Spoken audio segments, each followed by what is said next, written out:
ब्रह्मवद्वंदं परं ब्रह्मवरागरीशं सर्वस्वं वन्दे नन्दात्मजं प्रपन्नपारिजाताय पूर्णेत्रैकपाणये ज्ञानमुद्राय कृष्णाय नमः। वसुदेवसुतं देवं कंसचाणूरमर्दनं देवकी परमानन्दं कृष्णं वन्दे जगद्गुरुं। श्रीविभूषितवरान्नवनीतराभात्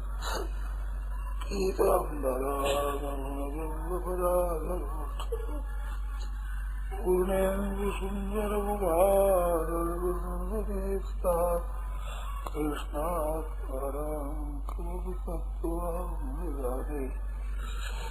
हरि ओं नमोऽस्तु परमात्मने नमस्ते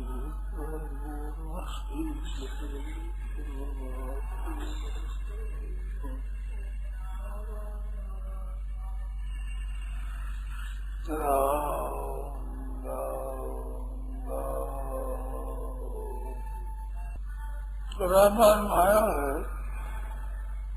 कि कबो करे करुणा नरवे ही दियत ईश बिन एक सुने ही।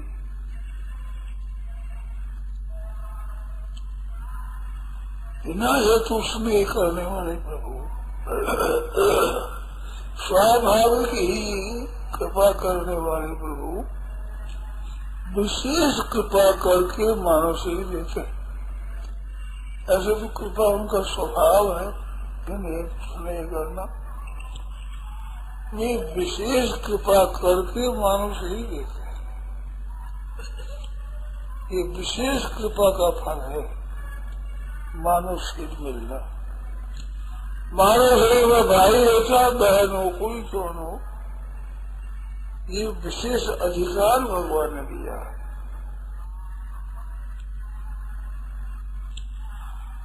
सदा के लिए सुखी हो जाए, सदा के लिए दुख मिट जाए, महान आनंद की प्राप्ति हो जाए, उसके लिए ये मानव शरीर दिया गया है। यही तनुकर फल विषय है भाई। इस शरीर का फल संसारी सुख भोगना नहीं है। यहाँ का ना हो गुरु स्वर्गादि को दिया जाए तो स्वर्ग हो स्वर्ग, वही थोड़ा अंत होगा। छेड़े बोले में चलो बसंती, तो वो वास्तव में मानव शरीर की सफलता नहीं है। मानव शरीर की सफलता है कि सदा के लिए सर्वथा दुख पड़ जाए और महान आनंद की प्राप्ति हो जाए। इसके बाद कुछ भी प्राप्त करना बाकी नहीं रहे। गीता माया जंग परम लाभम मन्यते नाथ जो लाभ की प्राप्ति होने पर उसे अधिक कोई लाभ है ही नहीं। और जिसमें से होने पर गुणा भी दुख है, बड़े भाई दुख सभी को विचलित नहीं किया जा सकता। मानो तुम विद्या दुख संयोग वियोग, दुख का स्पर्श ही नहीं है वहाँ। ऐसा आनंद महान आनंद वो प्राप्त हो जाए, उसी लिए मानव शरीर मिला है। तो उसकी प्राप्ति हो जाए, ये खास बात है। भगवान ने भगवद गीता में योग कहा। योग का कई होते हैं, कई तरह के योग है। आयुर्वेद में योग चिंतामणि ग्रंथ भी है, और में दवाइयों का मेरांतर किया जाए उसका नाम योग है। योग राज गुगुल भी होता है, तो योग नाम कई दवाई कठे उसका नाम भी है। और महीने का नाम भी योग है, और चित्ती वृत्तियों के निरोध को भी योग कहते हैं। तो गीता का योग बड़ा विलक्षण है। गीता ने योग की व्याख्या करते हुए वो बात बताई है। योग की परिभाषा गीता ने बताई है। तम विद्या दुख संयोग वियोग योग संगीतम तो समत्वम योग उच्यते। मानो दुखों के संयोग का वियोग, दुख हो ही नहीं, तो दुख का संयोग वियोग हो जाता होता, उसका नाम योग है, और समता का नाम योग है। ये दो परिभाषा है ये खास। और योगा कर्म कौशलम, ये योग की परिभाषा नहीं है, ये योग की महिमा है। कर्मों में योग ही कुशलता है, कर्मों में कुछ तत्व है तो योग ही है, योग के सिवा कर्म कुछ नहीं है। कर्मणा बद्धते जंतु, कर्मों से आदि बनता है, विद्या आदि विमुक्त, विद्या से मुक्त हो जाता है। तो कर्मों में अगर कुछ तत्व है तो योग है। योग क्या है? समता। समता क्या है? राग द्वेष आरक शोक न हो और परमात्मा के स्वरूप में स्थिति हो जाए। परमात्मा के स्वरूप में स्थिति होने से क्या होगा? तो गीता ने कहा वो दुख संयोग वियोग बताया ना, सर्वो ये साम्य स्थित माना। जिन लोगों का मन साम्यावस्था में आ गया, मानो संयोग वियोग होते रहते, पदार्थों का संयोग होता है, व्यक्तियों का संयोग वियोग होता है, परिस्थिति का संयोग वियोग होता है, धन संपत्ति वैभव आदि का आधा जाना होता है। ऐसा जो आधा जाना होता रहे, ऐसा होने पर हमारे पर जो असर पड़ता है, राजी और नाराज होते हैं, यही वास्तव में हमारी हार है। संसार जीत गया, हम हार गए। तो हम हारते हैं क्यों? कि परिस्थिति को लेकर, घटना को लेकर, संयोग वियोग को लेकर सुखी दुखी होते हैं। तो संसार जीत गया ना। संसार का जो परिवर्तन होता है, उस परिवर्तन का हमारे पर असर हो गया तो संसार जीत गया। और वो परिवर्तन न हो, ये सामने सामने से तो उसका मन साम्यावस्था में स्थित है, चाहे सहयोग हो चाहे वियोग हो, चाहे मान हो चाहे अपमान हो, निंदा हो स्तुति हो, अनुकूलता हो चाहे प्रतिकूलता हो। संसार परिवर्तनशील है, स्वतः ही स्वाभाविक बदलता ही है। ये तो अपने स्वभाव में बदलता रहता है, स्वभाव से स्वतः ही से उसका असर हमारे पर नहीं होता। तो हम जीत गए, संसार पर हमारी विजय हो गई। क्योंकि संसार का जो आना जाना है, संयोग वियोग होना है, उस पर हमारा असर नहीं पड़ा, तो संसार पर हमारी विजय हो गई। यही वो तो सर्गा, यही इस अवस्था में, इस मानव शरीर में अभी संसार को जीत गए। क्यों जीत गए? कि मन सामने से, तो मन उनका साम्यावस्था में स्थित है। जो कुछ हो जाए, आगे जावे कुछ गए, अपने पर ठीक बैठे। तो समता है, क्यों है वो समता परमात्मा का स्वरूप है। तो परमात्मा की प्राप्ति होने पर हम संसार को जीत जाते हैं, और परमात्मा की प्राप्ति न करके और संसार के पदार्थों को संयोग वियोग होता है, उसका असर पड़ता है हमारे पर, तो फिर हम तो हार गए। और समता रहे तो निर्दोषम समम ब्रह्म, ब्रह्म निर्दोष और सम है। ऐसा मन हमारा निर्दोष और सम रहे। कोई राग है, न द्वेष है, न आलस है, न शोक है, चिंता है, न भय है, न उद्वेग है, न हलचल है, कोई नहीं है। आती रहे बाहर किसी बात से आवे, हमारे पर कोई फर्क नहीं होता। समुद्र होता है, समुद्र के ऊपर लहरा आती है, बहुत बड़ी बड़ी लहरा, जैसे यहाँ बड़े बड़े टीवे होते हैं, रेते का बड़े बड़े टोरा, इस वजह से पानी का थोड़ा तो गिराव है, ऊंचा नीचा ऐसी तरंगा आती है। परंतु समुद्र के भीतर जहाँ देखा जाए तो तरंग नहीं है, तरंग ऊपर ऊपर है। तो भीतर से देखे समुद्र एक समान रहता है, गंभीर। ऐसे हम भीतर से गंभीर है, बाहर आवेगी रहेंगे, बाहर का अनुकूलता आएगी, प्रतिकूलता आएगी, संयोग होगा, वियोग होगा, सुख होगा, दुख होगा, संताप होगा, दर्द होगी। ये बार बार है, भीतर में बिल्कुल है। सब दुख है, सुख है, स्वस्थ है।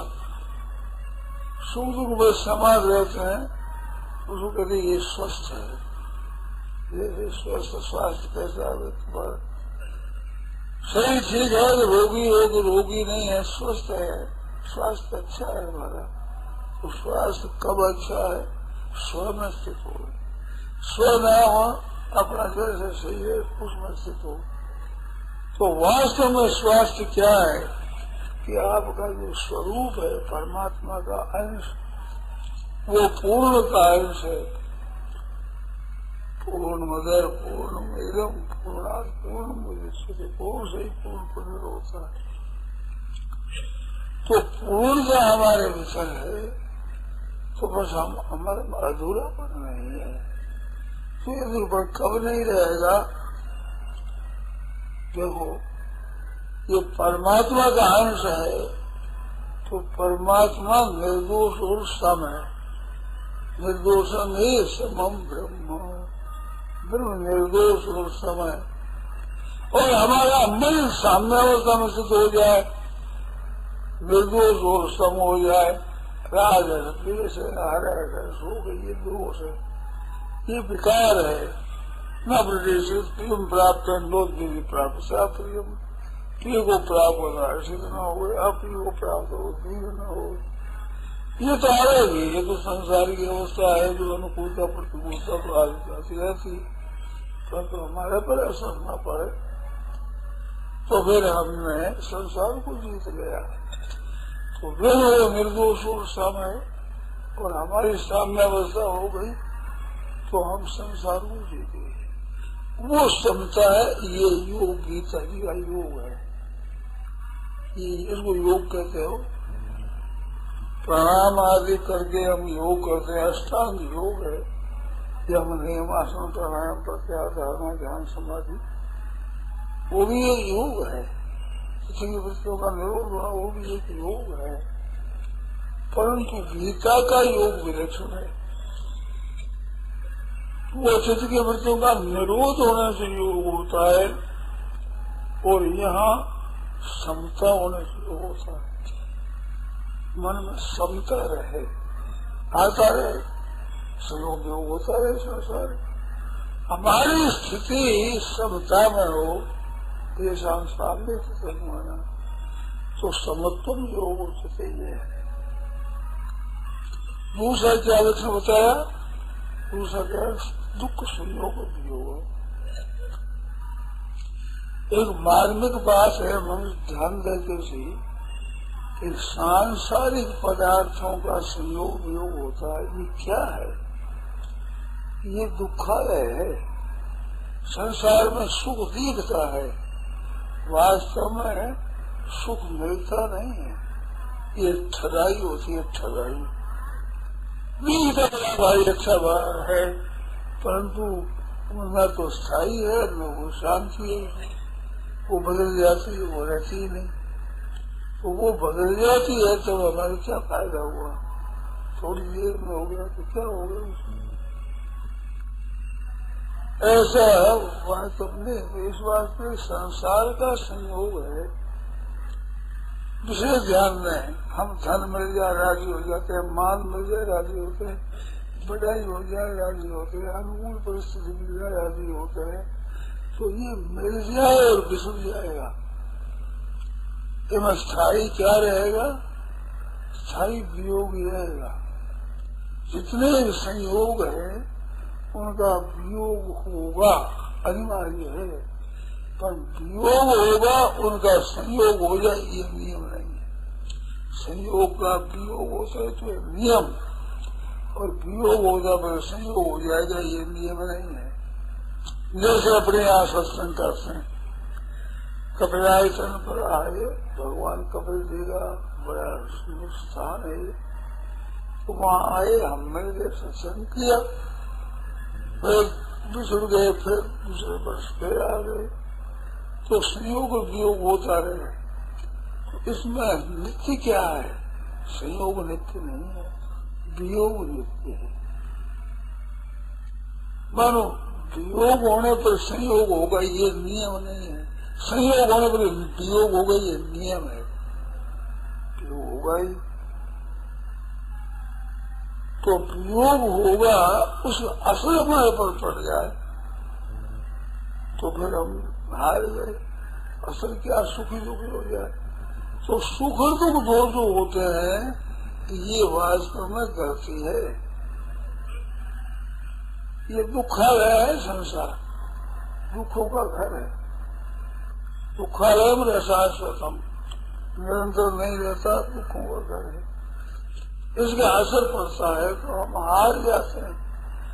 दुख संयोग वियोगम, इनके संयोग ही न हो तो भीतर से सुख दुख दो तरह होते हैं। एक बाहर की संपत्ति, पुत्र परिवार आदि का हमारे अनुकूल परिस्थिति है, उसको लेकर लोग कहते हैं बड़ा ये सुखी है। और बाहर की अनुकूल परिस्थिति नहीं है, खाने को अन्न नहीं, रहने को जगह नहीं, अंटी में दाम नहीं, सिर पर छाता नहीं, पैर में जूती नहीं, ऐसी अवस्था है, उनको तो बड़ा दुखी आदमी के पास कुछ भी नहीं, खाने पीने को भी पूरा ढंग नहीं है, उसको दुख कहते हैं। तो इसलिए सुख दुख दो परिभाषा, संपत्ति बाहर की हो सुख हो गया, बाहर की संपत्ति नहीं होती तो दुख हो गया, इसका नाम सुख दुख है। परंतु असली सुख दुख ये नहीं है। असली सुख दुख है भीतर जो हलचल पैदा हो जाती है, कोई कभी सुख रहता है, वो सुख दुख होने पर भीतर में समान रहे, न सुख का असर न दुख का असर, तो ये साम्य स्थित हुआ ना, साम्यावस्था में मनुष्य हुआ। तो क्या दुख संयोग वियोग, दुख के संयोग का ही वियोग है, स्पर्श नहीं है, ऐसा है। तो सांसारिक पदार्थों के मिलने पर जो असर होता है तो हम हार गए। परमात्मा सब है और उसी का साथ अंश ये जीवात्मा है, और ये फिर पदार्थों के संयोग वियोग से सुख दुखी होता है तो हार गया ना। इस घराने के लड़के हो तुम, साक्षात परमात्मा के अंश, जो निर्दोष और सम है, शांत रूप है, उसके अंश होकर और संयोग वियोग से हम सुखी दुखी हो गए तो हम तो हार गए। परमात्मा के अंश होकर के हम क्यों सुखी दुखी हो गए? परमात्मा का संबंध हमारा सदा नित्य निरंतर है, पर इधर का हम देखते नहीं है, बाहर का संयोग वियोग ही हम देखते हैं तो हम हार जाते।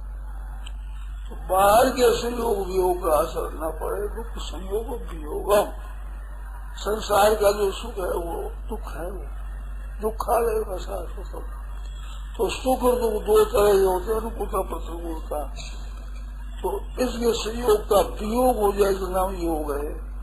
तो संसार के पदार्थों से, व्यक्तियों से, वस्तुओं से, परिस्थितियों से हम ऊंचे उड़ जाए, इनका हमारे पर असर न पड़े तो उसका नाम योग हुआ। और एक साम्यावस्था में स्थित है, उसका नाम योग हुआ। तो संसार के वियोग का असर न पड़े वो भी योग है, और परमात्मा स्वरूप में स्थिति हो जाए उसका नाम योग है। दो योग की परिभाषा है, दोनों का अर्थ एक ही होता है। संसार से वियोग होने पर हमारी स्थिति स्वतः साम्यावस्था में होगी, तो साम्यावस्था में स्थिति होने पर स्वाभाविक संसार का असर हमारे पर नहीं होगा। क्यों समुद्र का सुख है, क्यों है स्वस्थ है, स्व में स्थित हो गए अपने स्वरूप में, अपने स्वरूप में स्थित हो सुख हुआ कहाँ है? और आनंद है। जैसे कहा है कि राम सच्चिदानंद दिनेशा ताम नहीं मोह नशा लवलेशा। हमारे यहाँ रात दिन दो होते हैं, पर सूर्य में दो नहीं होते। सूर्य में एक प्रकाश रात में होता, एक प्रकाश होता है। और ये संसार के साथ संबंध हमारा होता है तो रात और दिन दो होते हैं, सूर्य दो होते हैं। और परमाणु स्वरूप में स्थिति हो जाती है वहाँ दुख का अत्यंत अभाव हो जाता है, महान आनंद में रहते हैं। वहाँ सुख दुख वाला सुख नहीं होता है, आनंद स्वरूप होता है। आनंद में दुख नहीं है, जोड़ा नहीं है, द्वंद्व है ना, सुख और दुख, हर्ष और शोक, ठीक बेठीक, अनुकूलता प्रतिकूलता, ये सब संसार का स्वरूप है। तो ये नहीं हो तो परमात्मा के स्वरूप में है समय। तो ताने मोह निशा लवलीसा, मोह की रात वहाँ है ही नहीं। ऐसे दिन जहाँ सूरज है तो सूरज में रात नहीं आती। हम दूर है यहाँ रात दिन होते हैं, ऐसे परमात्मा स्वरूप से दूर रहते हैं तो सुख दुख दोनों आते हैं। और परमात्मा स्वरूप में एक रहते हैं, सुख दुख दो नहीं आते, दो होती ही नहीं, वह दो है ही नहीं, वो एक ही है, निर्दोष ब्रह्म। तो संसार के संयोग का वियोग का नाम योग है और परमात्मा के स्वरूप में स्थिति होने का नाम भी योग है।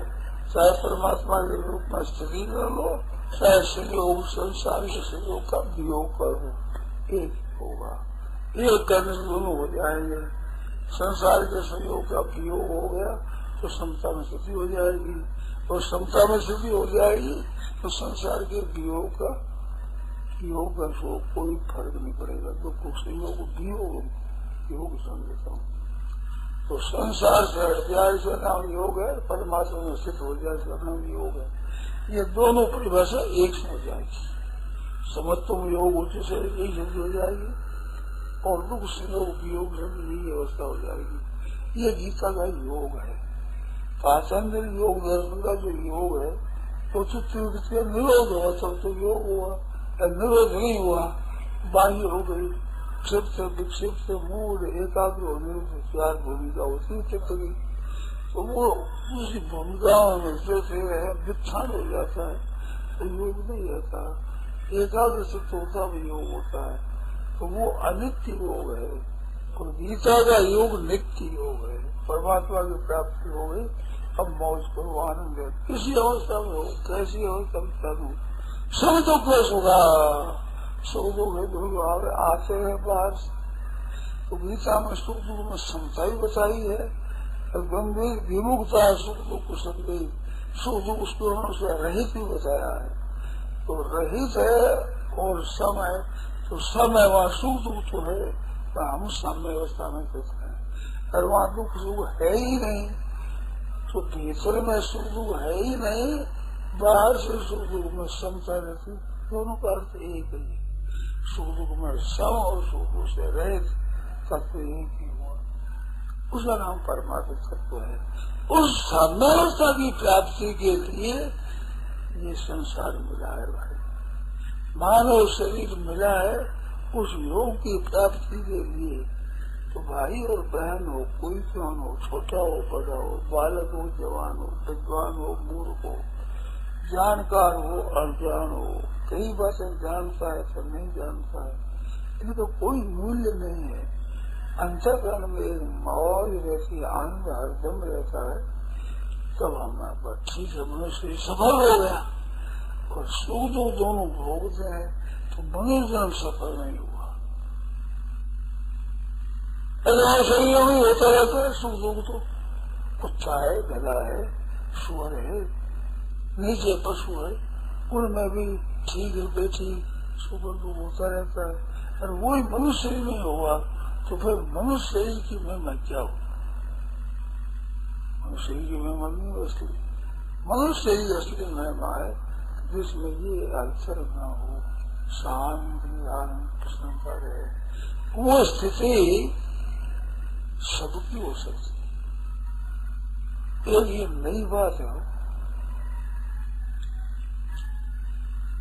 अलग अलग ग्रंथों के अलग अलग अधिकारी लिखे हैं, तो ग्रंथों के अधिकारी अलग अलग है, ऐसे शास्त्रों के भी अलग अलग अधिकारी है। परंतु भगवद गीता एक विलक्षण बात बताती है, सब अधिकारी है, मनुष्य मात्र उसको प्राप्त कर सकते हैं। ये एक विलक्षण बात है। मनुष्य शरीर मिल गया तो उनको परमात्मा की प्राप्ति का अधिकार मिल गया। अब वे प्राप्त करें न करें उनकी मर्जी है, परंतु मनुष्य शरीर मिल गया तो परमात्मा की प्राप्ति का अधिकार उनको मिल गया। उस अधिकार से लाभ ले ले न ले उसकी मर्जी है। वो लाभ ले लेना ये वास्तव में मनुष्यता है, ये असली मनुष्य शरीर की महिमा है। इस स्थिति को हम प्राप्त कर सकते हैं, हमारा अधिकार है। तो भाई उस तत्व को प्राप्त कर लेना ये मनुष्य शरीर की वास्तव में सफलता है। और उस साम्यावस्था पर नहीं प्राप्त हुआ तो मनुष्य शरीर सफल नहीं हुआ। एक नंबर की बात।